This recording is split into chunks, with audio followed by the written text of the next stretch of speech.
Welcome back, everyone. Before we dive in, be sure to drop your thoughts, feelings, and lessons in the comments below.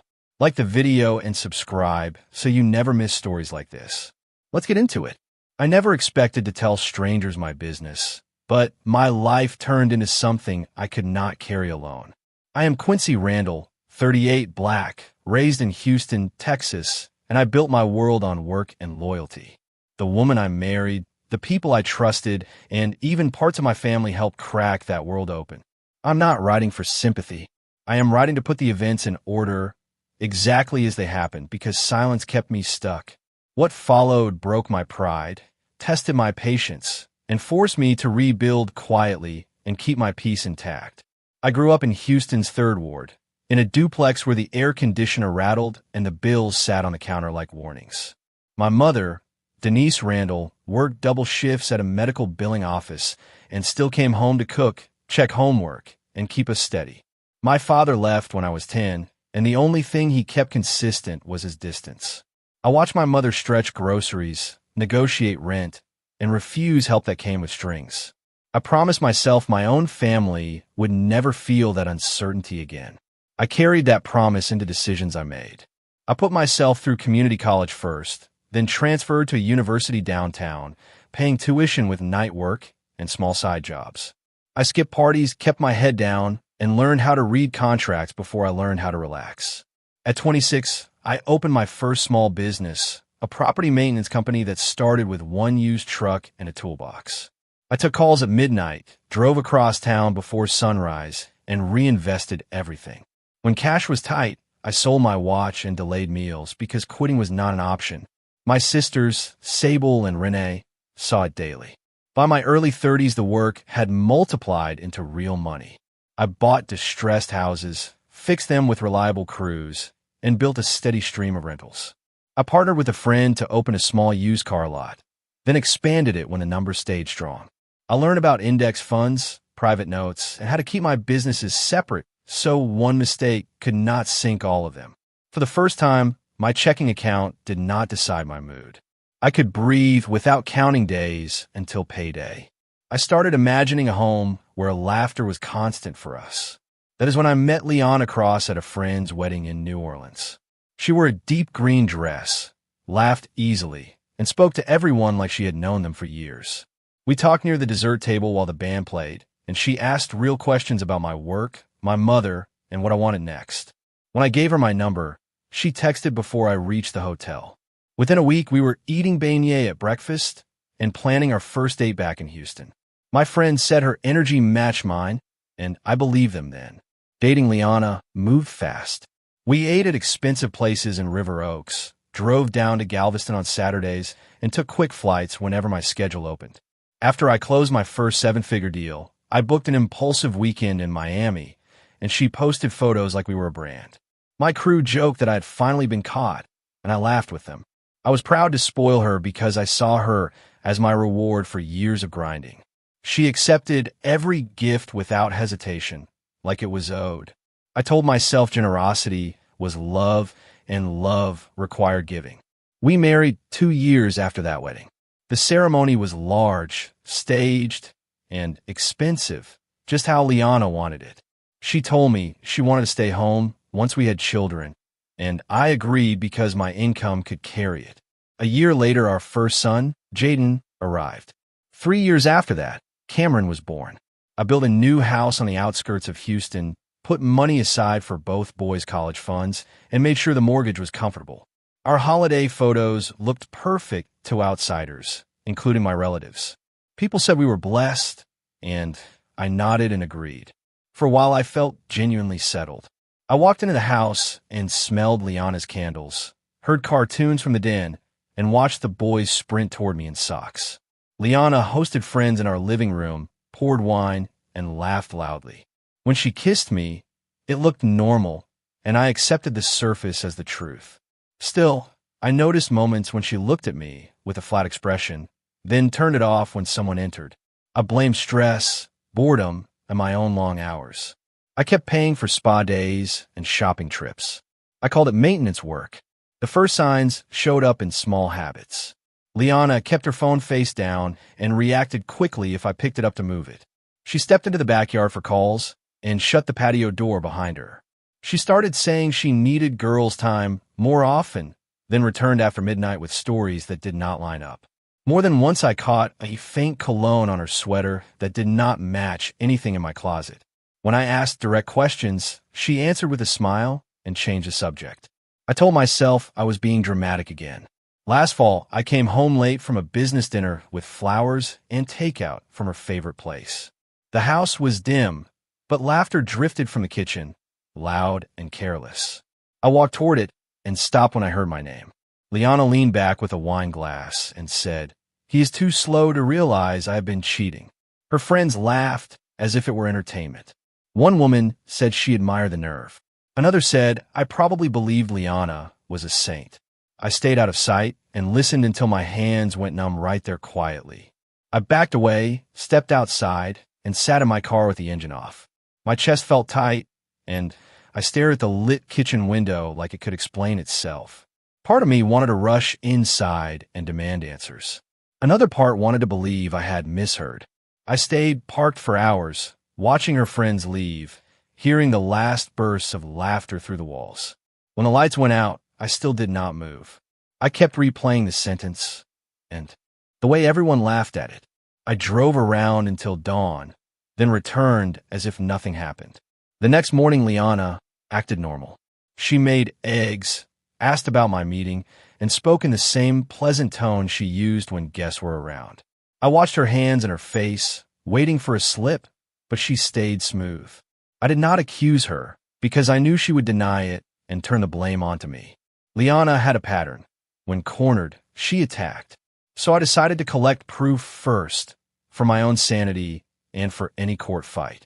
I kept my voice calm and my questions small. Inside, I was counting steps toward the truth. I started digging without announcing it. When she showered, I checked her phone, but messages were cleared and notifications were muted. When she left it in the kitchen, she returned fast, eyes scanning the counter. One afternoon, I opened the closet for a jacket and noticed the shoe boxes sat oddly. Behind them was a small second phone wrapped in a scarf. I turned it on and found it unlocked. The screen held recent texts, travel plans, and names I did not know. My hands shook as I scrolled, because the evidence was direct. It looked like a routine already. That phone was a record of a life I did not share. There were threads with men I had never heard of and group chats with her closest friends. They discussed a beach week in Miami, listed who was booking which hotel room, and joked about who would be with whom. Liana wrote with excitement about meeting one man early, saying she wanted time with him before the others arrived. They traded photos, emojis, and comments about me being busy and unaware. My stomach dropped, but I kept reading because I needed the full picture. I saved screenshots and dates. After that, every day felt staged. Liana packed lunches, asked about work, and smiled at dinner like we were fine. Then she angled her phone away and typed under the table. Late at night, I heard her whispering in the hallway, then laughing softly. One name kept appearing, Vaughn. It sat beside hotel confirmations and inside messages too familiar to misread. I ate little and slept in short stretches.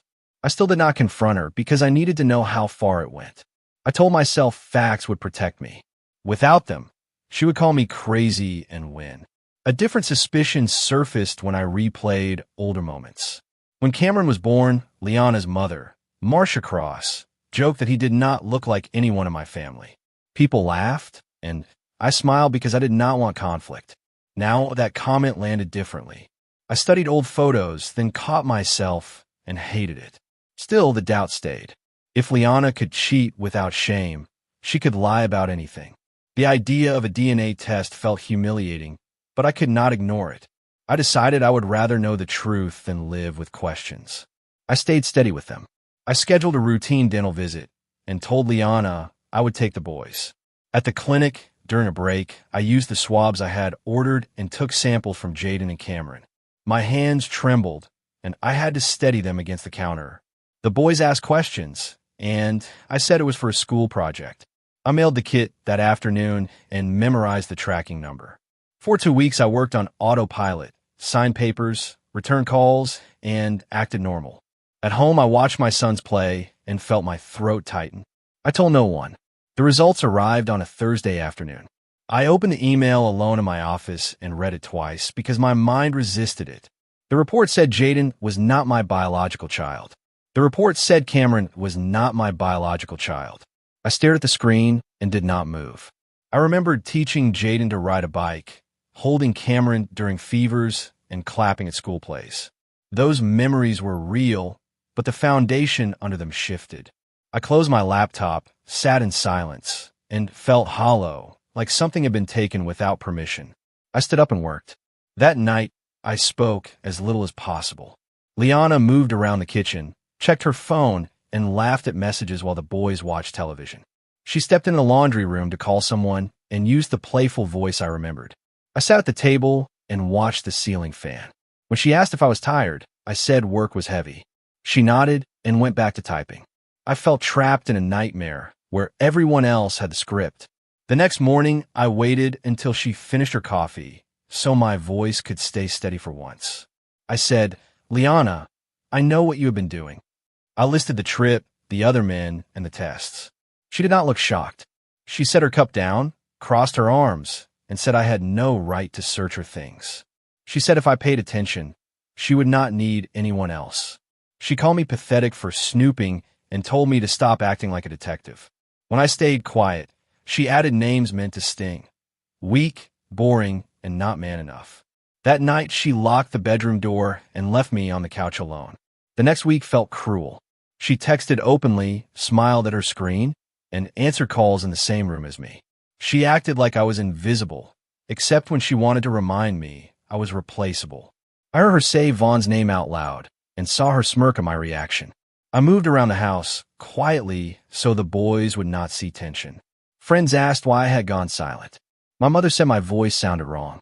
I told her work was heavy and ended the call. Pride kept everything sealed. I counted days until I could leave. After 7 days of that, I accepted that the marriage was finished. There was no apology and no attempt to repair anything. One night, after she fell asleep, I packed one suitcase. I took clothes, my laptop, key documents, and a few photos of the boys. I left a short note on the counter saying I was leaving to find peace. I did not threaten her or beg. I walked out through the garage, closed the door, and drove away without looking back. My hand stayed on the wheel while my mind replayed years at once. I drove until sunrise came. I rented a small apartment in Pasadena, Texas, with bare walls and used furniture. I went from a house to a unit where I heard neighbors. At night, I lay on a mattress and replayed my marriage, searching for the moment I should have demanded respect. I kept hearing the kitchen laughter and the confession. Liana did not call or text. Days passed, and my phone stayed quiet except for alerts and my mother's missed calls. When I answered her, I said I was traveling for work. I did not give details because I was not ready to speak the truth. Mutual friends told me Liana threw a party the week I left. They said she joked about my absence and called me dramatic. Her relatives stopped responding, and Marcia acted like I did not exist. The boys stopped visiting after Liana told them I was too busy. At work, I heard gossip from people who knew we were married but not the facts. Some assumed I had cheated. Others said I was unstable. No one asked me directly, which let them pick a story. I kept showing up because collapsing would have given her another victory. I refused that outcome. The first month alone was ugly. Some nights I drank and stared at the TV without hearing it. Some mornings I sat on the bed and wondered how I missed so much. I felt embarrassed, not by her actions, but by my trust. My wedding ring sat on the dresser like a reminder. I remembered the vows I meant, then remembered her blame, and anger replaced sadness. I almost called her once and stopped. Contact would reopen the wound and let her twist the story. So I stood up, showered, and worked. Each day I survived became a small decision. I focused on work because it was the one place I controlled outcomes. I took extra projects, reviewed budgets, and sat in meetings without letting my mind drift. At night, I enrolled in classes to finish the engineering degree I had abandoned when business expanded. I studied circuits, power systems, and ethics until my eyes burned. I stopped talking about Liana to anyone. The less people knew about my pain, the less they could use it. I paid rent, kept the apartment neat, and built routines that did not include her name. It was not healing yet, but it was motion. Months passed, and the apartment stopped feeling temporary. I bought a couch, hung photos, and set up a desk for studying. I kept pictures of the boys. The test changed biology, not my memories. I began sleeping longer and waking up without the same tightness in my stomach. I started running in the mornings and cooking simple meals. When my mother visited once, she asked why I was not at the house. I said I needed space to focus on work. She did not argue, but her eyes stayed on me. I could tell she sensed a missing part anyway. While I rebuilt quietly, Liana's lifestyle started slipping. I did not stalk her, but the news traveled. People said she burned through savings and asked for loans with weak stories. They said she sold designer bags, then kitchen upgrades, then the car she bragged about. Her friends stopped visiting when dinners and trips stopped being free. The men excited for Miami were absent when bills arrived. Someone said she tried to sell the house and fell behind on payments. I listened without celebrating because her loss did not erase my hurt. It confirmed she never valued stability. She showed no concern. A year after I left, a cousin ran into her at an apartment complex in North Houston. He said Liana lived in a smaller place and looked tired. He said she kept checking her phone and arguing with someone outside. Another person said she was moving between men's homes because rent was due. I did not verify any of it. I only noticed how fast admiration evaporated when my money was gone. At the same time, my account stabilized again, and my routines held. That contrast was hard to ignore. It showed me what was real and what was performance. 2 years after I walked out, my life looked different. I finished the remaining courses for my engineering degree and passed the exams I had delayed. A recruiter connected me with a 6-figure role in Denver, and I accepted. I bought a modest townhome near the office. It was quiet, clean, and mine. I moved without announcements, posts, or a victory lap. I told my mother and my sisters, and that was it. I wanted my progress private because privacy felt like protection. My peace did not need witnesses. I changed numbers, updated accounts, and kept my new address limited. I did not see Liana again in person. Sometimes her name popped up in old group texts, and I watched notifications without responding. Once a mutual friend asked if I would talk to her, and I said no. There was no apology, no explanation, and no accountability, only the expectation that I would return. I refused. I remembered how she spoke at the kitchen table, as if my devotion was weakness. Her opinion no longer carried weight. In Denver, my days were structured and my nights were calm. That calm was worth more than revenge. Silence did most of it. As Jaden and Cameron got older, questions arrived. They heard pieces from relatives about tests and why I disappeared. Jaden called and asked if I was his father. I told him I was the man who raised him, and I paused. I said the truth was complicated, and I would answer what I could. Cameron asked why I left without a fight. I said I left because respect had already left first. Sometimes they call, sometimes weeks pass.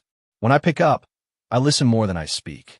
There is no simple ending, but there is honesty now between us. People expected me to retaliate. They expected a public post, a courtroom spectacle, or a confrontation at a gathering. I did none of that. I did not expose her, did not send screenshots to strangers, and did not show up at her job. I kept my evidence in a folder and used it only when I needed legal protection. My success stayed quiet. I learned closure can come from building a life out of reach. When the urge to lash out appeared, I asked what would improve my future. The answer was never revenge. The answer was distance and time. The pain is still real. Betrayal does not fade neatly, and I do not pretend it does. Some days a song takes me back to our wedding reception. Some nights I wake up and remember the test results, sharp and final. But I also recognize my strength now. Every evening I lock my own door, sit in my living room, and feel calm instead of suspicion. I remember the way she mocked my awareness, and I remind myself I did learn. I learned enough to leave. Walking away was the smartest thing I did, even if it took time first. After I found the second phone, I reviewed our financial records with fresh eyes. Hotel charges appeared on weekends. I thought she was with friends. Rideshare receipts started near our house and ended at unfamiliar addresses. Restaurant bills for two showed up when I was out of state. A jewelry purchase appeared, and the receipt listed a pickup name that was not mine. I did not confront her with any of it. I saved statements, exported transactions, and built a timeline because patterns are harder to deny than feelings. I realized it was not one mistake. It was a system. Before I spoke to anyone else, I met a family law attorney in downtown Houston. I asked what my options were if my wife was unfaithful and the children were not biologically mine. She listened, took notes, and told me to stay calm and strategic. She explained paternity rules, financial disclosure, and how fast a spouse can empty accounts once divorce is mentioned. She told me to secure documents, change passwords, and stop sharing my location. I left with a checklist and direction I had not felt in weeks. It did not fix my heart, but it protected my future. That week, I rented a safe deposit box and moved key papers into it. I copied deeds, titles, tax returns, and business contracts, then stored the originals away from the house. I opened a new account in my name only and redirected part of my income there. I changed passwords on email, banking, and cloud storage. I added two-factor authentication and removed shared devices from my account list. None of it felt romantic. It felt like disaster preparation. Liana noticed me being quieter, but she thought I was sulking, not planning. That misunderstanding gave me time. I used it without hesitation. Family betrayal arrived quietly. My uncle Dwayne called and said I needed to stop embarrassing my wife. He said Marcia claimed I was controlling and using money to trap Liana. I asked who was giving Marcia details, and he admitted my cousin was talking to Liana. People were feeding her information. When I tried to explain, Dwayne cut me off and said a real man keeps his home together. I ended the call and realized I could not rely on family loyalty. That hurt almost as much as the cheating because it showed how fast people pick the easiest story. During that tense stretch, I kept my focus on the boys. I took them to school, watched their games, and guarded their routines. Liana acted like a mother in public, then switched her tone in private. At a parent-teacher conference, she held my arm and smiled while the teacher praised teamwork. In the parking lot, she dropped my arm and told me to stop acting wounded. Jaden asked why we were quiet in the car, and I said we were tired. Cameron sang to himself, and I let it continue. I refused to let my sons become weapons between adults. After I confronted her, Liana made threats. She said she could take the house, the cars, and half of everything because judges believe mothers. She hinted she could claim I was abusive if I pushed back. She said she would tell my employees I was unstable. I kept my voice low because my attorney warned me about escalation. I saved messages where she insulted me and documented moments. One night, she stood in the doorway and said I would leave with nothing. I answered, "We will handle this properly." She expected a fight, and I did not give her one. I saw attempts to access my account from devices I did not recognize. Alerts showed password resets and a request to add a debit card to a wallet. I called the bank, froze cards, and moved reserves into company accounts. The next day, Liana asked why her card was acting strange. I said the bank flagged unusual activity, and I was handling it. She stared, then smiled and asked if I was hiding money. That smile looked like a warning. Later, she slammed a cabinet door hard enough to rattle dishes.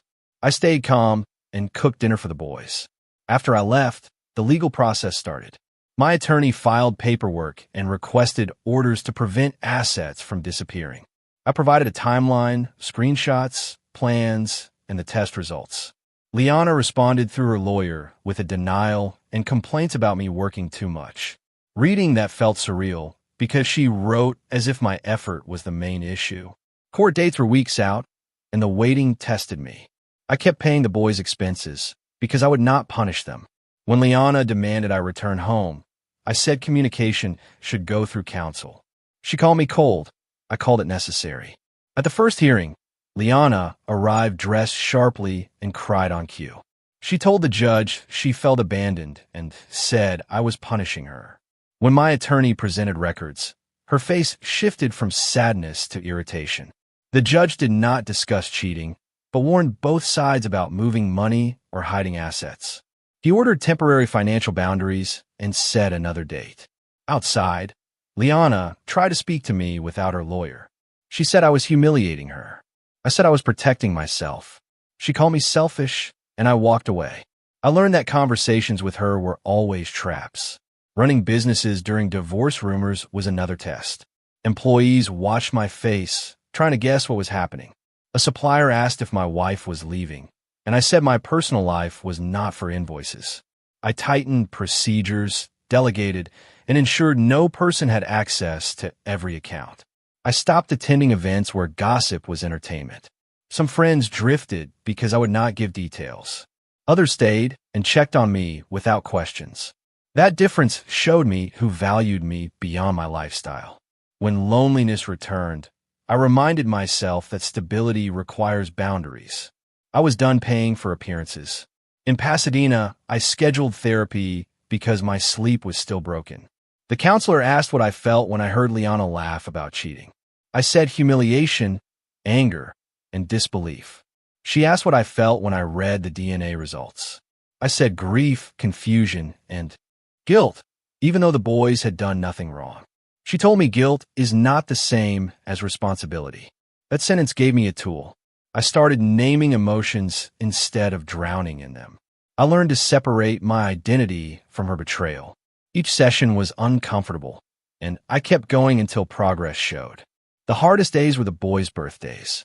I sent gifts through my mother because I did not trust direct delivery.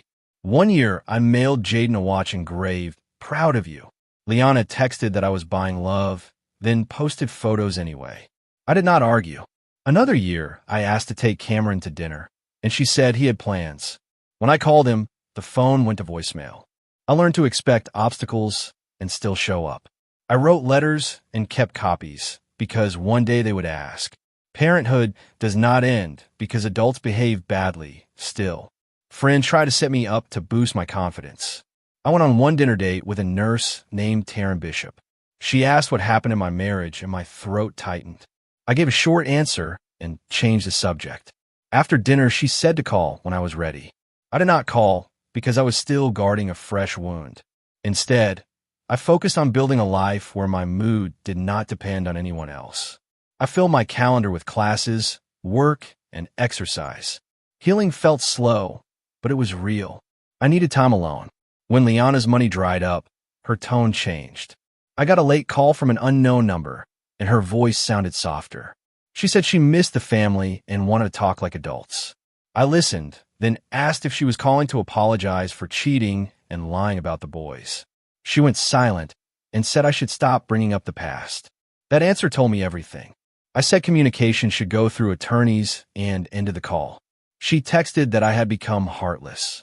I did not respond because boundaries do not require debate. I chose peace always.